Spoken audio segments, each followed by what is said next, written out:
네, 안녕하십니까. 공드림 한국사 기본이론 강의를 진행하고 있습니다. 지난 시간에 저희가 궁당 정치의 전개 과정까지 살펴봤습니다. 자, 이 시간에는 교재 322쪽 조선 전개 대관계, 외란과 호란을 정점으로 하는 전후의 관계를 살펴보기로 하겠습니다. 자, 기본적으로 조선의 대외 정책 방향부터 말씀 좀 드리도록 합시다. 고려는 친송북진이라고 그랬죠. 조선은 뭐라고 하냐면은 4대 교린이라고 합니다. 4대란 얘기는 대를 섬긴다는 겁니다. 이거는 어디에 대한 4대냐면은 중국, 명나라가 되겠죠. 교린이란 얘기는 뭐냐면 교는 사귈 교자입니다. 린이란 얘기는 뭐냐면은 린은 이웃 린자죠. 이웃과 사귄다는 뜻이에요. 그건 어디냐? 그 대상 이웃은 어디냐 하면은 대여진이요. 이 여진이 나중에 후금을 얘기하죠. 후금 얘기라고요. 나중에 국호를 뭘로 고치나요? 청으로 고칩니다. 1636년에 국호를 청으로 고쳐. 청. 2015년도의 국가직 문제인가요? 이게 이제 명나라 1638년인가요? 그래서 청나라 1368년 명나라 1368년입니다. 청나라 1630년에서 중국의 이 시기 때 일어난 사실들을 묻는 그런 기출 문제도 있었습니다. 이거 중국사 아니냐? 라는데 한국사에 들어갑니다. 조선의 대외 관계사에 분명히 들어가는 부분들이죠. 그래서 나중에 청으로 고칩니다. 여진, 그 다음 또 어딘가요? 일본입니다. 일본. 두 나라에 대한 교린, 즉 기본적으로 친선관계다라고 이제 보시면 됩니다. 그리고 이제 동남아시아하고도 이제 교류를 합니다. 류큐. 지금 오키나와입니다. 일본에 지정학적으로 가장 가까워요. 조선. 그래서 가장 빈번한 이제 그 교류 관계를 맺고 있었습니다. 시암, 자와. 시암은 어디냐면 지금의 태국입니다. 태국을 얘기하고요. 그러면 자와는 자바라고 해도 관계없습니다. 인도네시아의 자바를 얘기합니다. 자와죠. 자, 이거는 15세기 대관계가요. 4대 교린이라고 그래서 좀 동북아시아에 국한된 것처럼 뉘앙스가 좀 풍기기도 합니다. 근데 그게 아니라 15세기 대관계는 동남아시아까지 그만큼 넓었다. 이걸 얘기하자는 것이지 이게 꼭 중요하니까 꼭 기억을 하자. 이런 의미는 아닙니다. 아시겠죠? 그러니까 대관계 폭을 말씀을 드리는 거죠. 그럼 먼저 명과의 관계부터 좀 살펴보기로 하겠습니다. 이 4대 관계는 말이죠. 정치적인 의미도 있습니다. 있는데 경제적이고요, 문화적인 이런 측면이 좀 강하다라고 이제 보시면 되겠습니다. 둘 다 있는데 이렇다. 그러니까 결과적으로 명에 대한 4대 관계는 이꼴 뭐요? 실리외교다. 이렇게 보십시오. 실리외교다. 아시겠지? 실리외교다. 떠받드는 척하면서 얻는 이득이 많다는 겁니다. 고려시대 기억나시나요? 고려 광종대 송과 수경계를 맺죠. 고려는 송과 수경계를 맺는 이유가 뭐였었어요? 경제 문화적인 목적이고 송은 고려의 수교관계를 맺는 이유가 정치 군사적인 목적이었잖아요. 그렇죠? 정치적인 의미라고 한다면은 요즘 같으면은 예를 들어서 명나라를 조선의 핵 우산으로 삼겠다는 겁니다. 그러니까 이런 정치적인 떠받드는 척하면서 얻는 이득이 많다라고 하는 것이죠. 그럼 이 관계가 언제부터 있냐? 조선 건국 초기부터 된 건 아니고요. 이게 누구 때부터예요? 태종입니다. 태종 이전에, 그러니까 태조라든가 그다음에 정종이죠. 정종은 이제 재인연간도 짧고 그래서 별 업적이 없습니다만은 태조 때를 기점으로 해서 보면은 양국과의 관계가 별로 원만하지 못했습니다. 왜 원만하지 못했냐면 여러 가지 문제가 복합적으로 결부가 돼서 국초 태조 때는 관계가 별로 안 좋았단 말이에요. 자, 교재 322쪽에 한번 봐봐요. 태조 때 지금 관계가 불편한 이유가 너다섯 개 정도 나와 있습니다. 그 표전 문제가 있죠. 표전 문제라고 하는 건 뭐냐면은 외교 문서를 보냈는데 격이 좀 안 맞다. 그렇죠? 이런 내용도 있었습니다. 이 글 누가 썼냐면은 정도전이가 썼어요. 명나라에서 이 글을 쓴 녀석을 불러들여라. 와라. 정도전이 너 와라 했는데 가면 죽는데 가겠습니까? 안 가죠. 하여튼 그 표전 문제가 하나 있고요. 두 번째 보면은 여진족의 쇠한 문제가 있습니다. 이 여진족 쇠한 문제라고 하는 것은 뭐냐면은 자, 뒤 좀 봐봐요. 조선의 여진족 유인 흡수를 요동정벌의 가능성과 연결하여 생각하고 명태조는 사신을 통해 조선이 명을 업신여기고 있다고 책망하는 조서를 보내왔습니다. 그러니까 쇠한이란 얘기는 뭐냐면은 여진족의 유인 흡수예요. 유인 흡수. 자, 이거는 어떤 관계냐면 여기 지도를 잠깐 좀 보겠습니다. 고려 말부터 조선 건국 초까지 여기가 이제 요하죠. 요하 요소 요동입니다. 그죠? 이거 요동 아닙니까? 요동이에요. 고려 말부터 해서 요동 정벌을 위해서 꾸준히 조선은 노력을 해 왔었어요. 고려 말부터. 그렇죠? 특히 이제 조선 건국 과정에서 정도전이 요동을 정벌하기 위해서 뭐 진도라는 병법서를 써서 병법서 서적이죠. 병서죠. 그래서 병법 군사훈련도 한다거나 이런 운동을 준비를 하고 있었단 말이에요. 여긴 누가 있었냐면은 얘는 여진족이 있었습니다. 여진에 대한 이제 교린 정책이라고 하지 않습니까? 일본 여기에 있겠죠. 그렇죠? 근데 명나라 입장에서는 조선이 여진족과 연합을 해가지고 요동을 좀 치려고 한 거 아니냐. 이렇게 해서 얘네들이 지금 준비하고 있지 않냐. 이러했던 그 생각을 하게 되는 것이죠. 지금 생각을 하고 있는 겁니다. 그래서 명나라가 이제 트집을 잡는 거예요. 조선에 대해서. 그 두 번째 여진족 쇠한 문제입니다. 니는 명나라 우리를 니는 업신여기고 있는 거 아니냐. 감히 니네들이 어떻게 야만족이었던 여진하고 연합할 수가 있냐. 뭐 이런 얘기죠. 세 번째 조공 횟수 문제를 좀 보기로 하겠습니다. 자, 명은 조선의 요동정벌 또 나왔습니다. 요동정벌의 가능성을 견지하기 위해서 조선에 대해서 명은 몇 년? 3년 10입니다. 3년 10만 해가 3년에 한 번만 조공을 해라. 이 얘기죠. 그러니까 명나라 생각 무슨 생각이냐면은 조선 얘네들이 자꾸 왔다 갔다 하면서 자기네들의 실상이 노출될 수도 있다는 거예요. 그래서 3년에 한 번 해라. 근데 조선에서는 3년에 1년에 몇 공? 3공. 이걸 요구를 하고 있었단 말이에요. 그래서 이런 조공의 횟수 문제도 명과 조선과의 관계가 좀 껄끄러웠던 하나의 요인이 됩니다. 자, 결과론적으로 나중에 태종대 때에 관계가 원만하게 되면서 조선에서는 1년 30 플러스 알파 수시로 가는 겁니다. 갔다가 오면서 빈손 오겠습니까?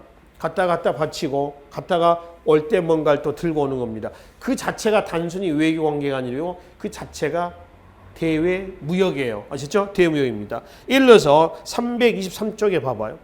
수출품에 보시면은 붓, 종이, 마필, 인삼, 화문석 또 들어올 때도죠. 견직물, 비단이죠. 서적, 약재, 도자기 이런 것들이 들어옵니다. 그 중에 인삼 있지 않습니까?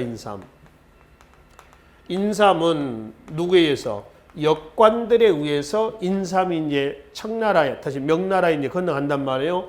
이 역관들은 통역관들에게 갑니다. 사신이 갈 때 역관들이 따라가죠. 이때 이제 정부에서는 역관들에게 인삼 80건을 줘요. 한 근에 10근짜리가 8포대기로 포장이 되어 있습니다. 그러니까 80근이라면 몇 포대기예요? 바로 8포대기가 되는 거죠. 10근짜리가 한 포대기가 된단 말이에요. 그렇죠? 한 포대기 10근입니다. 그러니까 80근이면 8개 포대기로 되어 있어요. 그래서 이제 얘네에게 주고 정부에서는 야, 너네들 말이야. 인삼 80근 줄 테니까 사신 갔다가 올 때 경비를 다 부담해라. 이렇게 얘기를 하는 것이죠. 그렇게 해서 얘네들에 대한 무역을 뭐라고 하냐면 역관 무역을 꼴 팔포 무역이다. 이렇게 얘기를 합니다. 팔포 무역이다. 이 역관 무역을 얘기한다는 거죠. 그러니까 이 자체가 대외 관계, 단순히 외교적인 정치적인 문제가 아니라 대외 교역이었다라고 이제 보시면 되겠습니다. 자, 다시 태조 때의 양국과의 관계가 좀 껄끄러웠던 요인. 네 번째, 요동정벌 또 나와 있습니다. 그러니까 결국 그 여진족 쇠한 문제라든가 조공의 횟수 문제라든가 전부 다 요동정벌과 관련되어 있었습니다. 그러니까 이 요동을 고려 말부터 꾸준히 조선에서는 차지하려는 그런 움직임 속에서 명나라가 좀 긴장하고 있는 이런 과정이었다라고 이해를 하시면 되겠습니다. 특히 아까 말씀드렸죠. 정도전이 중심이 되어 진법 훈련을 실시했다. 진도라는 병법 서적이 있어요. 나중에 뒤에 근세 문화사에서 보기로 하겠습니다. 그래서 그거에 의해서 군사훈련하는 것이죠. 그리고 이제 다섯 번째 보시면은 인신과 고명 문제라고 하는 게 있습니다. 인신과 고명이라고 하는 것은 조선에서 어떤 일이 일어나죠? 왕위 교체가 일어납니다. 그러면 형식상 이나마 명나라의 황제 책봉을 받아야 됩니다. 책봉을 승인하는 문서를 받아야죠. 근데 조선에서는 이성계가 이제 왕이 올랐습니다. 그래서 그걸 승인 좀 해달라 했는데 승인을 안 해주는 겁니다. 그 인신과 고명 문제가 있고요. 마지막 하나는 뭐냐면 종계 변무입니다. 종계는 가족의 어떤 그 족보라고 보시면 됩니다. 족보. 그 종계라고 그러고요. 그 다음에 이제 변무라고 하는 거는 잘못했다는 거죠. 구체적으로 하면은 명나라의 대명해전에 이성계의 족보를 써놨는데 이성계의 아버지를 뭐라고 했냐면은 이인님으로 기록해놨습니다. 근데 원래 이성계 아버지는 이인님이 아니라 이자춘이거든요. 이인님은 고려 말의 권문세족입니다. 근데 이제 당시 그 명나라 대명해전에는 이인님의 아들 이성계 이렇게 돼 있었어요. 그러니까 조선에서는 이거 잘못된 기록이다. 이 족보가 아니다. 이자춘이다. 근데 명나라에서는 계속 수정해 주기를 거부를 했습니다. 이게 한 200년 정도 가요. 언제 때 고쳐지냐면은 선조 있죠. 선조 때 가서 비로소 고쳐지게 됩니다. 굉장히 장기간 진행했었던 것이죠. 하여튼 일련의 이런 문제로 인해서 국초의 명과의 관계는 껄끄러웠다. 그런데 이제 3대 이방원이가 이제 태종으로 즉위하고 나서는 양과의 관계가 호전이 됐습니다. 그래서 비로소 이제 경제 문화적인 실리 외교로서 3년 10이 아닌 1년 30 플러스 알파 이렇게 해서 수시론이 왔다 갔다 하면서 양국 간의 활발한 관계가 맺어지게 되는 것이죠. 우치 한번 봅시다. 323쪽에 맨 위에 보시면은 자, 정기적인 사진어서 하정사 세배하러 가는 겁니다. 하정 새해를 축하한다는 얘기죠. 성절사, 천추사, 그다음에 나중에 이제 추가했던 동지사, 이거에도 이제 사은사, 주청사, 진화사, 진의사 등에서 무슨 일이 있으면은 수시로 건수만 잡아가지고 보내는 겁니다. 갔다가 오면서 빈손으로 오는 것은 아니었다라고 이제 보시면 되겠죠. 그 사절 교환 장소를 한번 보겠습니다. 영은문, 모화관, 태평관이겠죠. 영은문은 나중에 1896년에 독립문으로 바뀝니다. 청으로부터 독립을 의미하는 거죠. 모화관은 독립관으로 바뀌죠. 태평관은 명나라 사신의 숙소입니다. 숙소. 그래서 이런 데서 이제 교역을 하고 있었다라고 하는 것이죠. 그래서 실리 외교로서 4대 관계, 명과의 관계가 유지가 됐다. 근데 16세기 이후로 한다면은 누가 집권하나요? 사림이 집권합니다. 그러니까 훈계에서 사림으로 바뀌잖아요. 사림이 집권한 이후에 가면은 맹목적인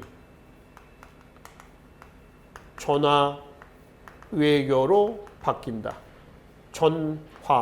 화를 존중한다라고 하는 거죠. 그러니까 이거는 이제 맹목적인 전화이기도 하면은 경제 문화적인 것보다는 정치적인 의도로 바뀌어버린다. 살인들의 역사의식하고는 밀접한 관련을 가지고 있을 겁니다. 그건 이제 조선 중기에 가서 보기를 하고요. 일단 15세기 근세 대정책의 4대는 실리 외교였다라고 이제 보십시다. 한편 교린입니다. 여진과 일본에 대한 교린인데 일단 여진은 고려 말 조선 건국 초기에도 계속 이제 노략질 해오는 겁니다. 그럼 노략질에 왔을 때 조선에서는 기본적으로는 손을 내밀고 있었는데 노략질에 오고 있었다는 얘기입니다. 노략질 하기 전에 최대한 회유를 합니다. 안 돼. 또 노략질 합니다. 그래서 치는 거예요.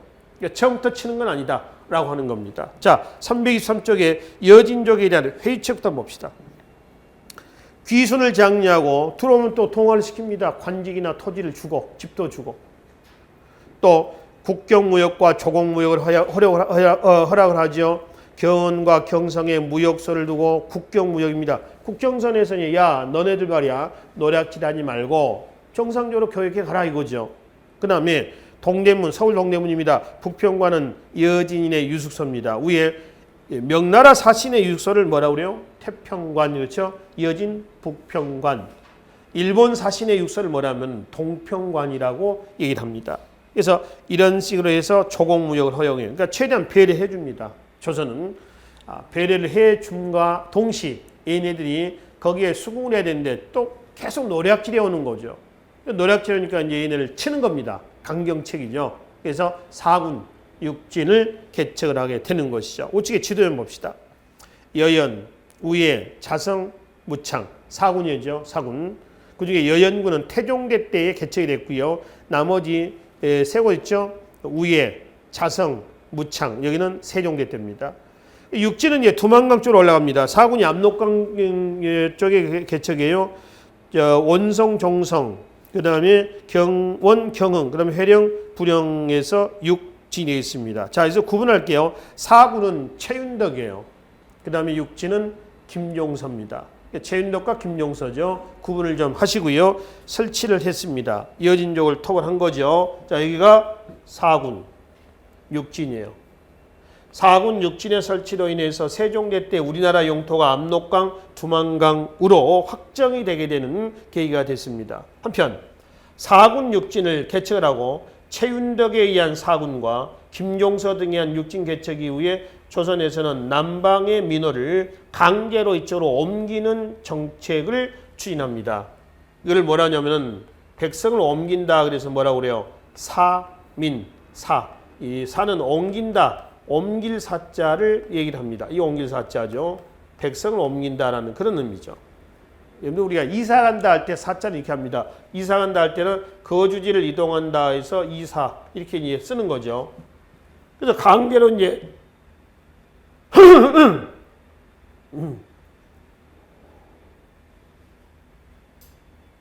강제로 옮긴 이쪽으로 옮긴 백성들은 중앙 정부에 비협조적이겠죠. 불만이 많겠죠.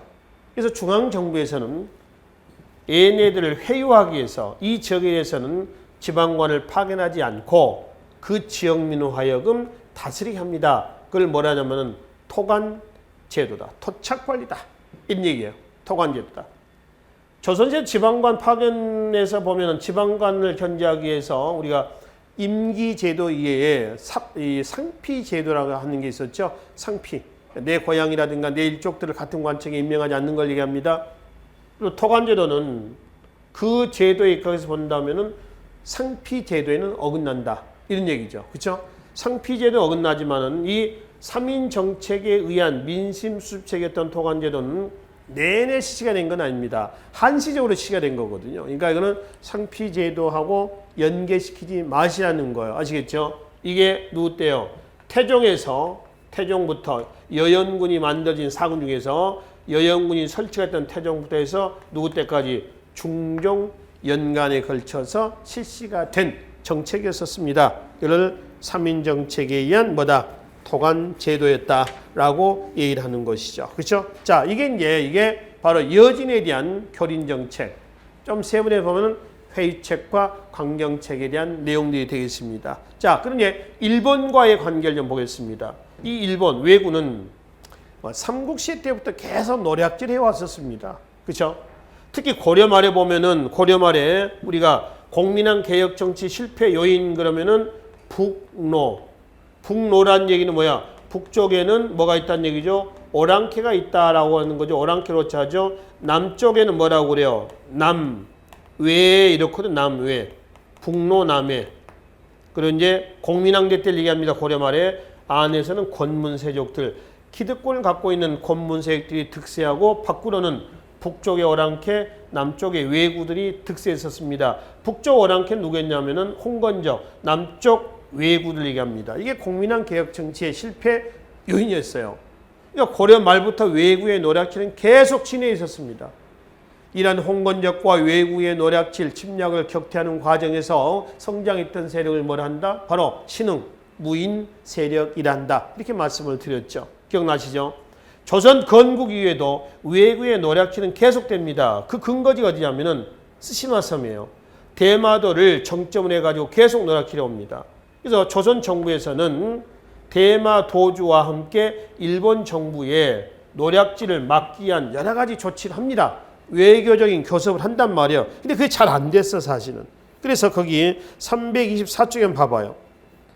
일본과의 두 번째 스시마섬 토벌 그걸 보시면 됩니다. 일본과의 외교적인 교섭에도 불구하고 외구의 노략질이 그치지 않자. 그렇죠? 태종대 때의 김사형, 그 다음에 세종대 때 이종무. 그렇죠? 고려 말에도 창왕대 때 박위라는 사람 기억나시나요? 창왕대 박위는 조선 태종대 때 김사형이라든가 세종대 때의 이종무 등과 혼동하지 마시라고 했습니다. 대마도를 토벌한 사실이 있었죠. 대마도를 점령한 건 아니고요. 대마도에 들어와 있었던 왜구들을 속과내는 거예요.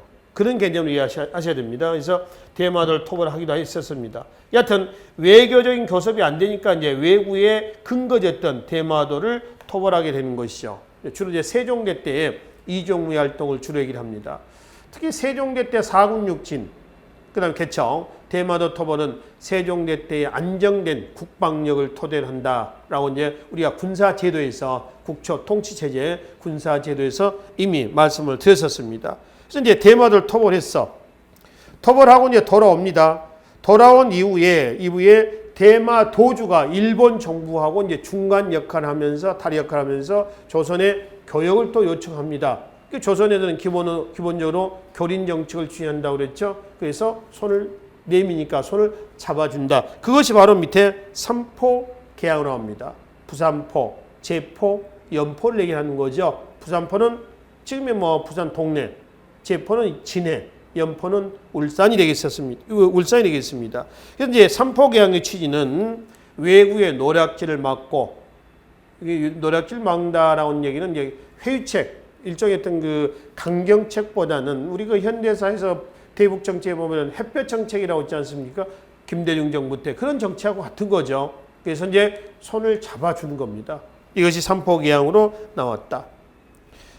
삼포 계약리의 교역품 좀 보겠습니다. 쌀, 무명, 삼배, 공예품, 서적이 나가고요. 들어온 것은 구리, 유황, 향료, 약재 등이 들어오게 됩니다. 근데 삼포 계약 이후에 바로 밑에 계해 약조를 좀 봐봐요.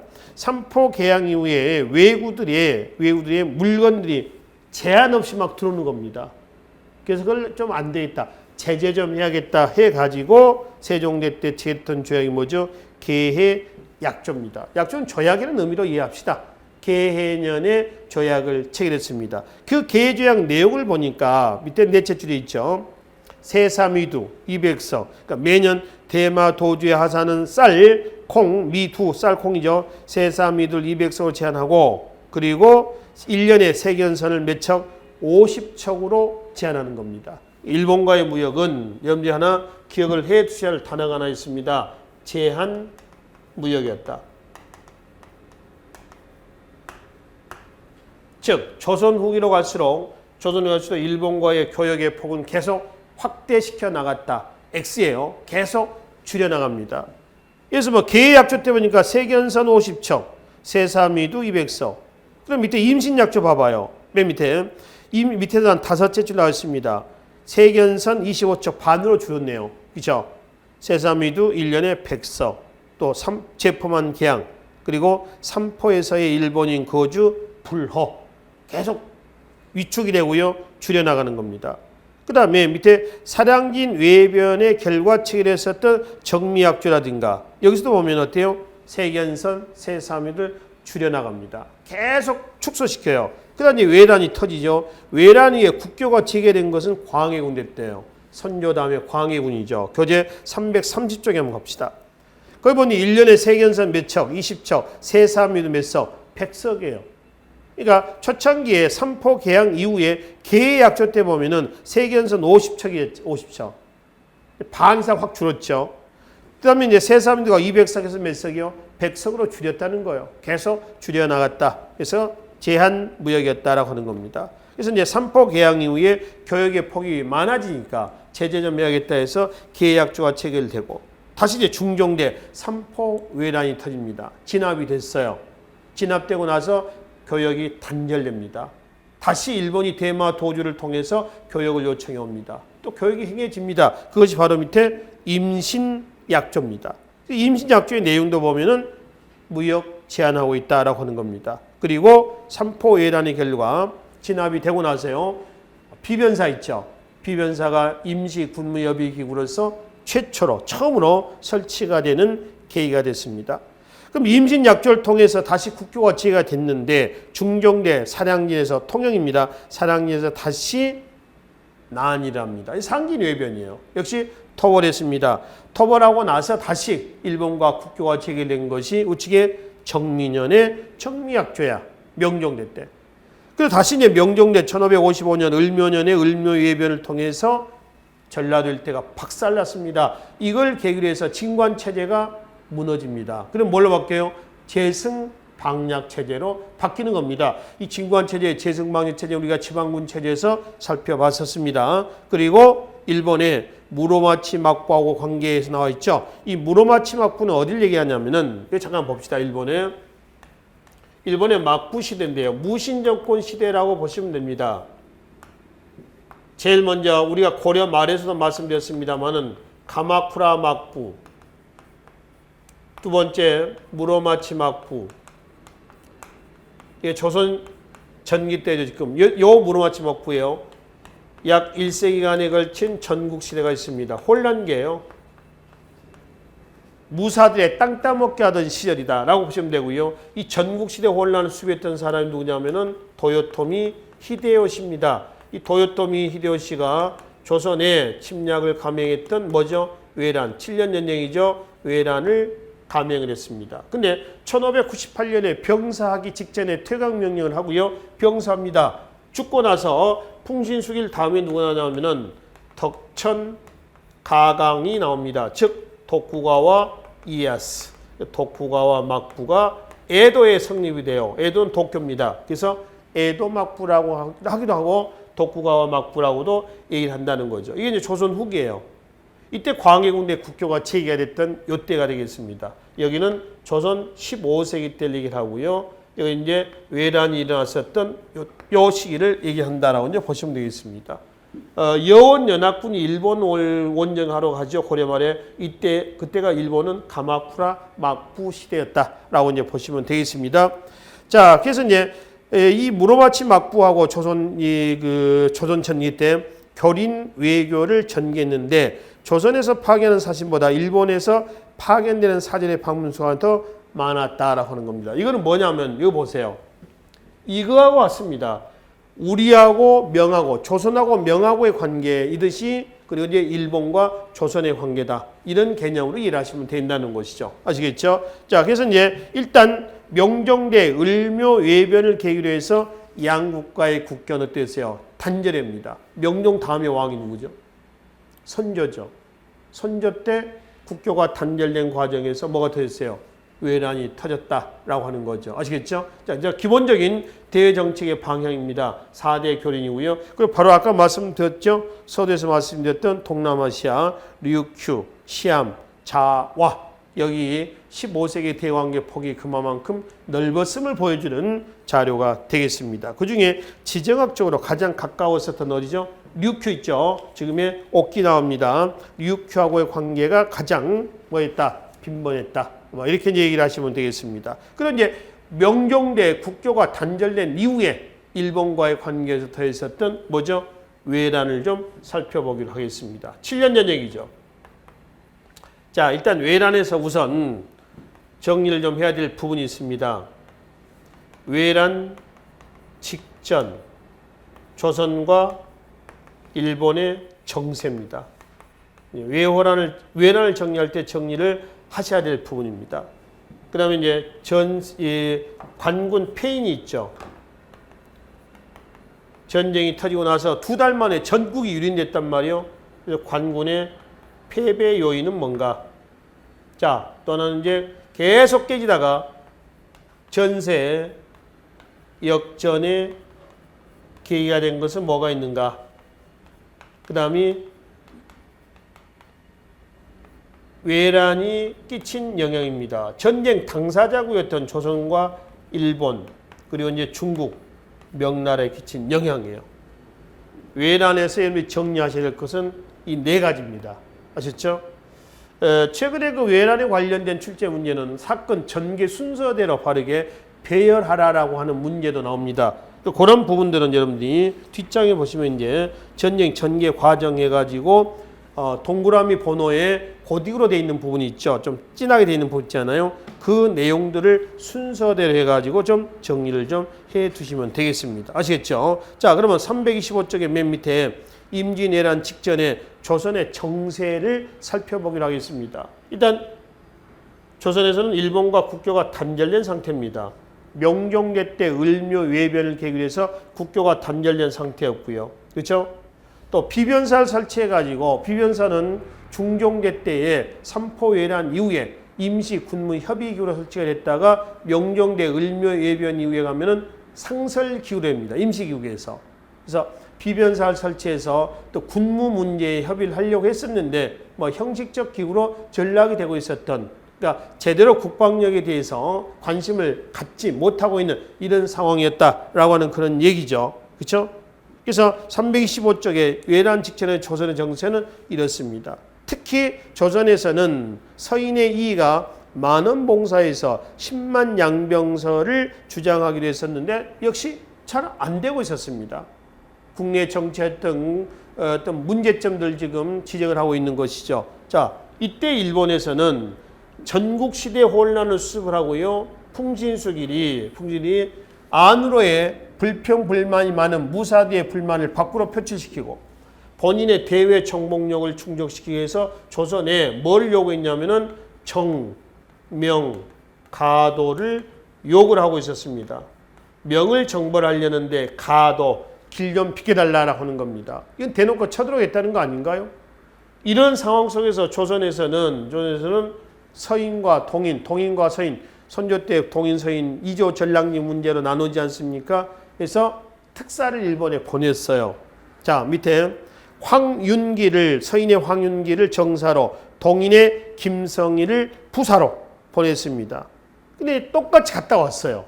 갔다 왔는데 동인은 갔다 와서는 대일 안심론을, 서인은 황윤길이죠. 대일 경계론을 주장을 하고 있었습니다. 대일 안심론과 대일 경계론이에요. 어쨌죠? 대일 안심론과 대일 경계론이다. 똑같이 갔다 왔는데 대일 안심론은 어떤 얘기냐면 일본 지금 전국시대 혼란을 수습한 직후다. 혼란기다. 근데 서인은 아니다. 풍신수길이 진짜로 조선을 쳐들고 갔다. 이런 분위기 속에서 서인의 이의는 10만 양병서를 주장하는 등 여러 가지 계책을 강구를 했었습니다만은 잘 되지는 않았었습니다. 이게 지금 외란 직전 조선과 일본의 정세입니다. 결론 한마디 얘기하면은 일본은 전쟁 준비가 끝났다. 조선은 국제 정세 변동에 대처하는 면에서 뒤처졌다. 즉 우물 안에 개구렸다. 이렇게 이제 결론을 내릴 수가 있겠습니다. 자, 뒤로 가겠습니다. 326쪽. 자, 그러다가 1592년 4월 14일 왜군이 수륙연합작전에서 들어옵니다. 몇 월 며칠이에요? 4월 14일입니다. 그래서 부산진 동래성이 함락이 되고 4월 24일 10일 후입니다. 충주 탕금대에서 남한강 상류가 점령이 됐습니다. 충주 탕금대 전투에서 패배하고 남한강에 떨어져서 차결했던 신립장군이 있죠. 남한강 상류입니다. 충주 쪽은 서울로 들어온 길목이란 말이에요. 그래서 한양을 버리고 선조는 의지로 몽진합니다. 도망을 가는 거죠. 이제 도망을 가는 거지.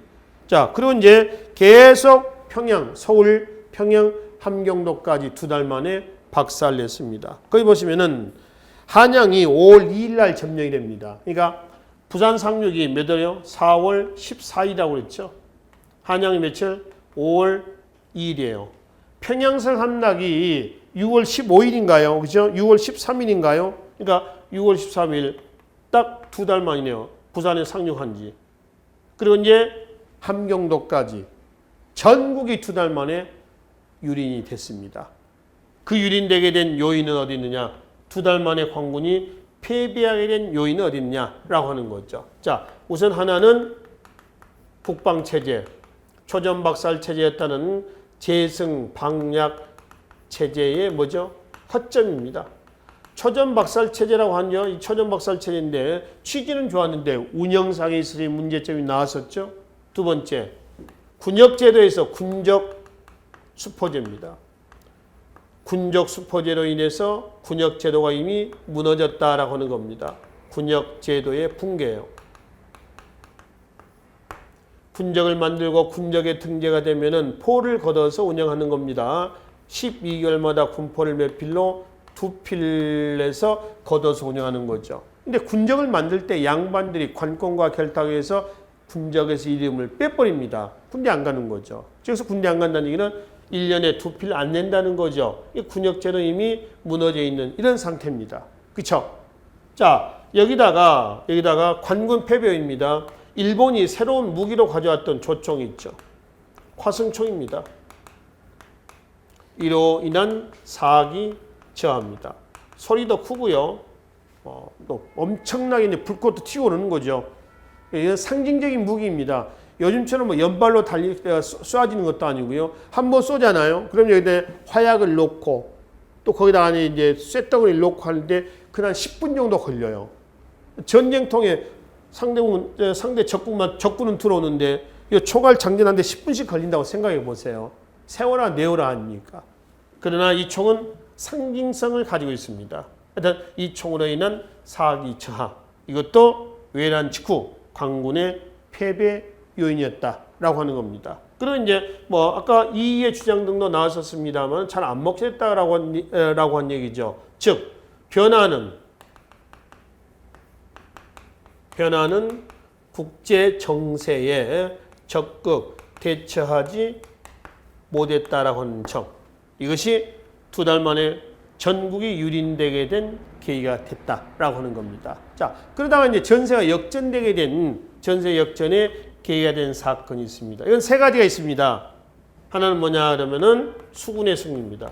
그래서 수군 승리라는 놈 이순신 활동을 얘기를 하시고요. 2번째는 의병의 승리입니다. 의병들. 마지막 하나는 명군의 원조입니다. 이거는 전세 역전의 계기고요. 자, 이거는 뭐죠? 관군이 패배하게 된 요인이다라고 이제 보시면 되겠습니다. 자, 그 중에 이순신의 활동이었던 수군의 승리 있죠. 자, 326조 봅시다.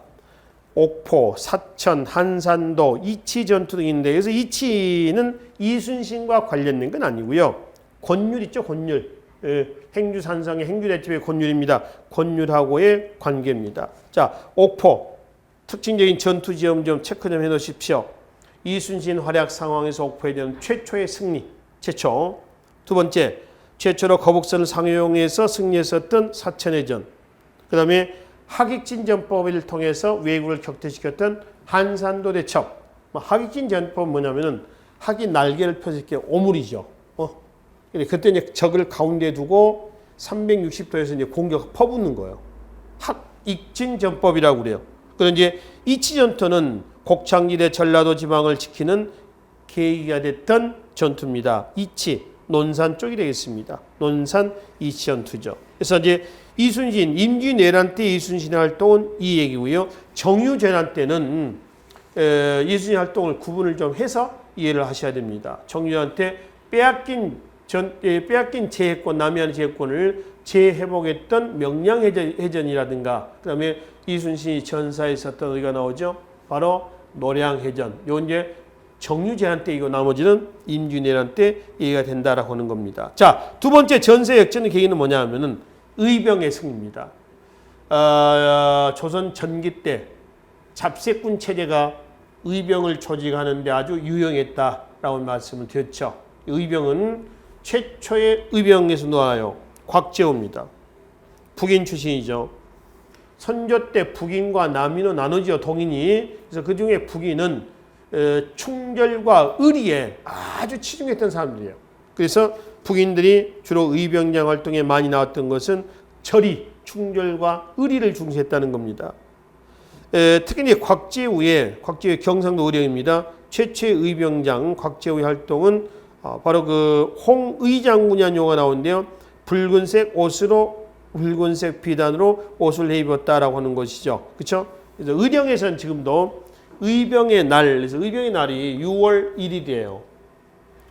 6월 1일 날이 의병의 날인데 이 의병의 날은 곽재우의 외란태 활동 1592년 4월 22일 이걸 양력으로 환산하면은 6월 1일. 그래서 의병의 날에서 지금 현재까지도 대대적으로 크게 기념행사를 하고 있습니다. 정인홍 역시 북인이죠. 조원, 김천일, 김덕령, 정문부, 고경명 등이 있습니다. 밑에 영규와 휴정과 유정은 묶어요. 세 명 묶어서 우리나라 불교의 어떤 불교인가요? 호국 불교의 측면에서 접근좀 합시다. 그 중에 최초의 의병장 그럼 누구예요? 영주. 조원과 함께 금산전투에서 전사했던 영주입니다. 그 다음에 사산대사, 휴정이죠. 금강산. 그 다음에 묘양산. 그 다음에 그의 제자 삼영대사, 유정이죠. 이 사람 어디죠? 금강산에서. 그래서 조선시대 때 억불 정책 와중에서도 불교의 명맥이 유지가 됐으며, 그리고 이제 그 중에서 영주라든가 휴정이라든가 그 다음에 유정 있죠. 이 사람들은 호국 불교의 의미에 해당이 된다. 이렇게 보시면 되겠습니다. 자, 그리고 이제 마지막 세 번째 전세 역전의 계기는 명군의 원조입니다. 그 명군 원조는 바로 맨 밑에 보겠습니다. 평양성 탈환 부분 있죠. 원래 이 평양성을 탈환하기 위해서 조명연합군이 편성이 되는데 두 번 편성되거든요. 위에 지도 한번 보시겠습니까? 1차 조승훈, 2차 이여성이라고 있습니다. 근데 조승훈이가 평양성을 탈환하기 위해서 내려왔다가 싸우다가 깨져버렸어요. 돌아갑니다. 2차 이여성이가 다시 들어옵니다. 자, 명나라 이여성이하고요. 조선에 누가 손을 잡았냐면은 남인의 유성룡입니다.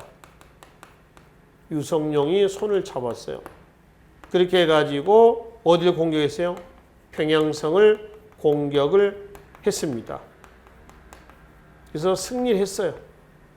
일본을 패했죠. 일본은 평양성을 빼앗기고 어디로 내었냐면은 행주산성 쪽에 내려오고 있었습니다.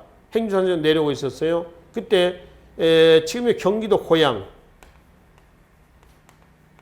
벽제관 있죠. 벽제관 전투에서 다시 관군과 일본군이 맞닥뜨려요. 근데 여기서 관군이 패배를 합니다. 그래서 벽제관 전투에서 패배를 하고 나서 일본은 명나라 군대는 평양성에 들어가서 전이 끝날 때까지 먹고 놀다 돌아갑니다. 상징적인 의미로 주둔만 했었던 거죠. 그럼 벽제관 전투에서 승리했던 군대가 누구예요? 일본입니다. 일본이 승리를 했습니다. 그 기세를 밀고 일본은 어디 왔냐면은 바로 행주 산성을 공격을 했습니다. 이게 바로 행주 대첩이죠. 근데 이거는 일본이 어땠어요? 패배를 했습니다. 패배했어요. 행주 산성 그럼 누가 기억나시나요? 권율입니다. 여기 하나 주의해야 하실 게 하나 있는데요. 뭘 주의하냐면은 권율은 의병장이에요? 아니면 관군이에요? 관군입니다. 권율은 의병장이 아닙니다. 관군이에요. 그 권율의 군대가 여기에서 승리하고 일본은 패배를 했습니다. 패배한 이후에 일본과 명과 화의가 맺어집니다. 그것이 바로 휴전이죠. 1593년 휴전이 맺어졌습니다. 이게 약 3년 정도의 휴전이죠. 그리고 나서 1597년에서 98년까지 정유년에 뭐가 터져? 정유재란이 터지게 되는 것이지. 그치? 자, 이 휴전 과정을 잠깐 좀 봐야겠습니다. 이 휴전 과정은 교재 328쪽에 한번 보세요. 휴전협상 내용을 보시면은 명나라 심유경이하고요. 그 다음에 일본의 도요토미하고의 이 휴전협상 내용입니다. 명나라 공주를 일본 군주의 후비로 삼을 것, 조선의 사도를 일본에 할양할 것, 조선의 왕자와 대신을 볼모로 삼을 것, 조선의 왕자 즉 순하군 그 다음에 임해군을 돌려 보낼 것 등 이게 이제 휴전협상 내용이 있었습니다. 근데 이렇게 해놓고 심유경이는 일본하고 이렇게 토약을 맺어놓고요. 명나라로 돌아가서는 엉뚱한 소리 합니다. 도요토미가 명나라 황제의 책봉을 받고자 희망한다. 이렇게 올려요. 그러니까 명나라 황제가 도요토미를 신하에 이제 봉하는 문서 하나 써가지고 내려보냅니다. 근데 도요토미가 그 문서를 받겠지. 이건 속은 거죠. 그렇죠? 뒤통수 맞은 겁니다.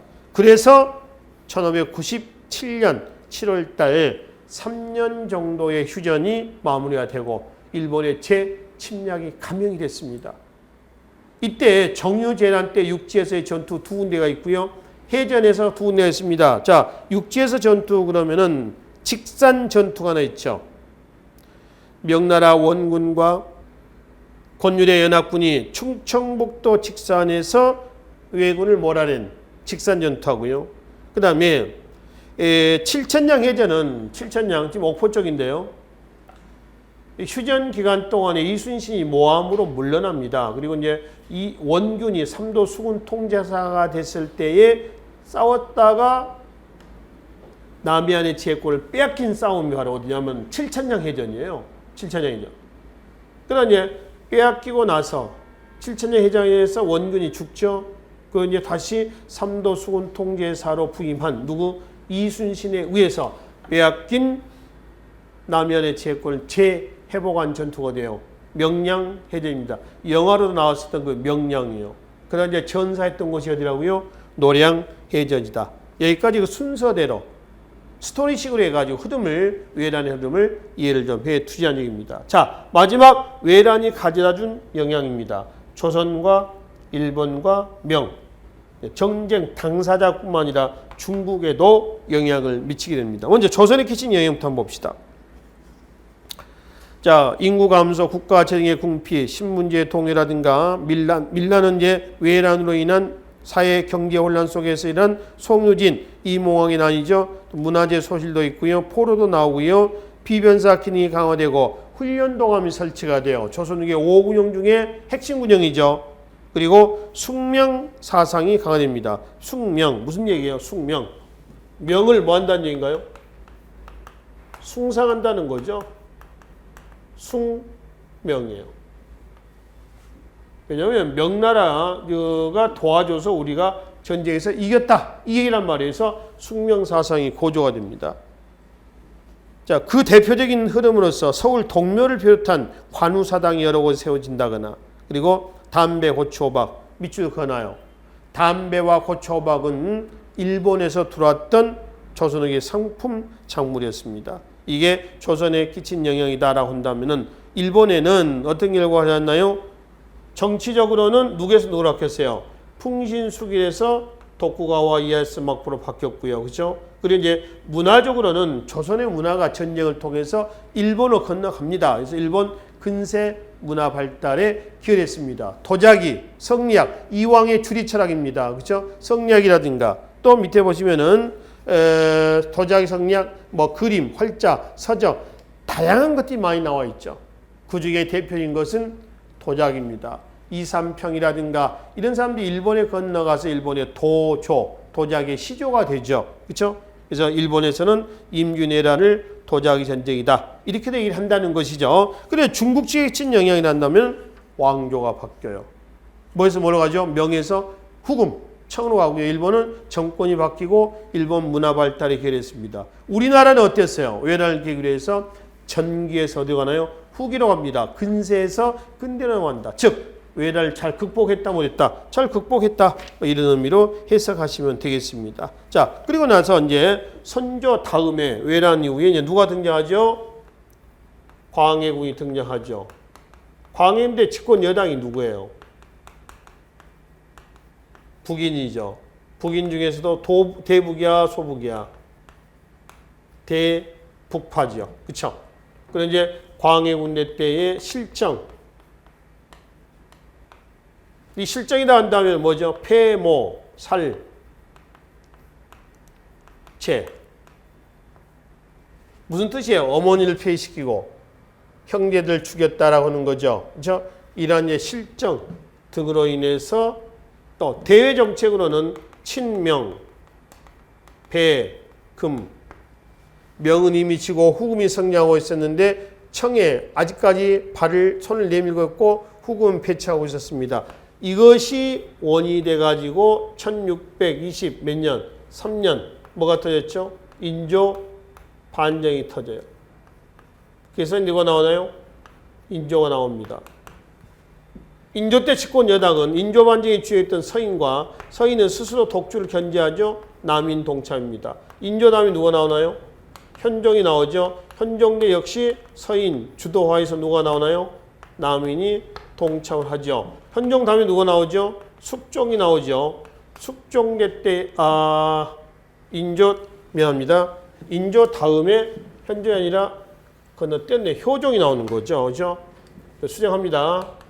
효종이 나오고 효종 다음에 이제 누가 나오죠? 숙종이 아니라 현종이 나오죠. 그죠? 자, 현종대 때 역시 직권 여당 누군가요? 서인, 주도하에서 누가 동참하죠? 남이 동참합니다. 그러니까 선조, 인조, 효종, 현종대 때 서인 주도하에서 누가 남이 동참하는 이 시기를 우리는 뭐라 하냐면 붕당정치기라고 한다는 거죠. 아시겠죠? 붕당정치기다. 그럼 이제 현종 다음에 숙종대부터 일당 독주 체제로 넘어가는 겁니다. 이런 흐름이죠. 그래서 지금 현재 이제 외란 이후에 광해군이 등장해서 이러하고 있었고요. 그 이제 광해군대 때 전후 복부책이 탄핵이 됩니다. 성곽 수리, 무기 수리, 대동법 실시, 양전사업 실시, 다양한 전후 복부책이 탄핵했습니다만 인조반정으로 결국 그는 물러났습니다. 자, 그러면 외란과 관련된 부분만 여기서 보기로 합시다. 330페이지 광해군대 들어와가지고 1609년 광해군 즉위년입니다. 기후년에 즉위하던 기후년에 기후약조를 통해서 국교가 재개됩니다. 즉 일본에서는 여기 봅시다. 도요토미가 죽고요. 그리고 누가 나왔죠? 도쿠가와 이에야스 막부가 들어섰습니다. 이 도쿠가와 이에야스 막부가 대마 도주한테 부탁을 한 거예요. 야, 조선과 같이 교역을 하려고 하는데 너네들이 다리 좀 놔달라라고 하는 겁니다. 그래서 이제 흔쾌히 응해서 양국과의 교역이 재개됐습니다. 그게 광해군 즉위년 1609년에 뭐다? 기후년의 기후각서이다라고 하는 거죠. 기후각서가 체결이 되고 나서 기후조약이 체결이 나서 일본에서는 조선의 선진 문화를 받아들이고 도쿠가와 막부의 쇼군, 즉 장군입니다. 쇼군이 바뀔 때마다 그 권위를 국제적으로 인정받기 위해서 조선의 사절 파견을 요청했다. 그렇게 해서 갔던 것이 뭐예요? 바로 통신사입니다. 12차례 보냈던 통신사예요. 한 번에 400~500명이 갑니다. 딱 정해진 건 아닙니다. 한 번의 체류 기간은 약 1년입니다. 12개월입니다. 근데 이 통신사가 이제 단순히 조선에서의 선진 문화만 전달하는 역할을 한 게 아니라 전쟁 억지력의 역할도 하고 있었어요. 전쟁 억지력 역할도 하고 있었습니다. 자주 이제 왔다 갔다 하면서. 근데 이제 400~500명, 한 1년 가까이 말이죠. 얘들 비용을 일본이 다 부담하다 보니까 일본에서는 상당히 재정적인 압박을 받는 거예요. 그래서 통신사에 대한 대접 기준을 바꾸기도 했었습니다. 근데 그게 잘 되겠습니까? 잘 안 되죠. 자, 그러던 와중에 일본에서는 밑에 일본의 국화운동이 있죠. 이러던 와중에 일본에서는 18세기 중반에 뭐가 나오죠? 국학운동이 전개됩니다. 뭐냐면은 우리 문화를 받아들이지 말고 자기네 문화를 연구하자는 겁니다. 그러한 국학운동의 흐름 속에서 19세기 초에는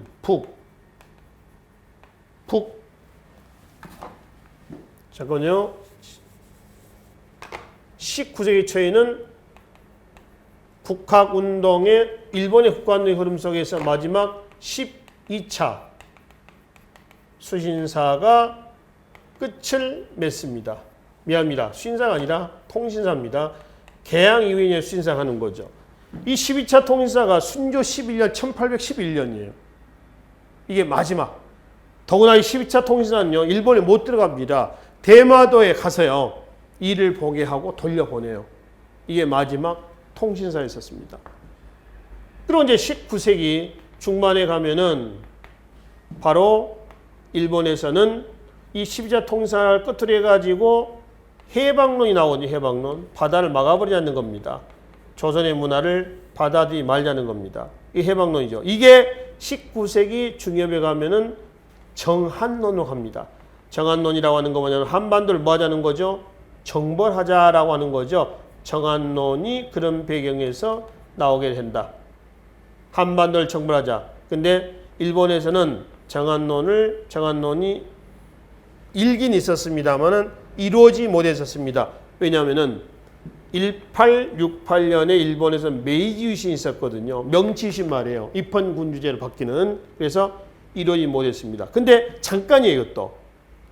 1875년 19세기 후반으로 넘어가면은 운양호 사건, 1876년에 강화도 조약, 조선 개항이 됐죠. 1894년 청일연쟁, 1904년 로일연쟁, 1910년 한국평합, 1941년 태평양전쟁까지 계속 이제 확대해 나가는 겁니다. 계속. 그거는 나중에 보기라고요. 어떤 마지막 통신사가 12차에서 1811년에 끝났던 지력 배경은 일본에서 자기네 걸 연구하자라고 하는 뭐가 나왔다? 북학운동의 결과물이었다. 그래서 통신사는 12차에서 마무리가 됐습니다. 자, 그리고 이제 우측에 나와 있는 331쪽에 광해군 이후에 여러 가지 시책들이 있죠. 오는 예 나중에 바로 다음 장 호란 부분에서 우리가 또 살펴보기로 하겠습니다. 그 내용이 지금 아까 요 내용들입니다. 이런 내용들 해서 인조 반정이 터지고 인조 효종 현종 뭐 이렇게 넘어가는 이 부분이에요. 이거는 바로 뒤에 이어지는 호란 내용에서 우리가 보기로 하고요. 일단 이 시간에는 조선의 대외 관계 속에서 나타난 7년 전쟁, 외란 이제 정유재난까지 임진왜란 정유재난까지 해서 사건을 마무리를 짓고요. 잠깐 쉬었다가 이제 332쪽 외란 이후에 광해군 그리고 이제 인조 때 두 번에 걸친 호란 내용을 계기로 해서 조선의 대외 관계를 가름을 하도록 하겠습니다. 자, 이 내용은 좀 쉬었다가 이어서 정리합시다. 수고했습니다.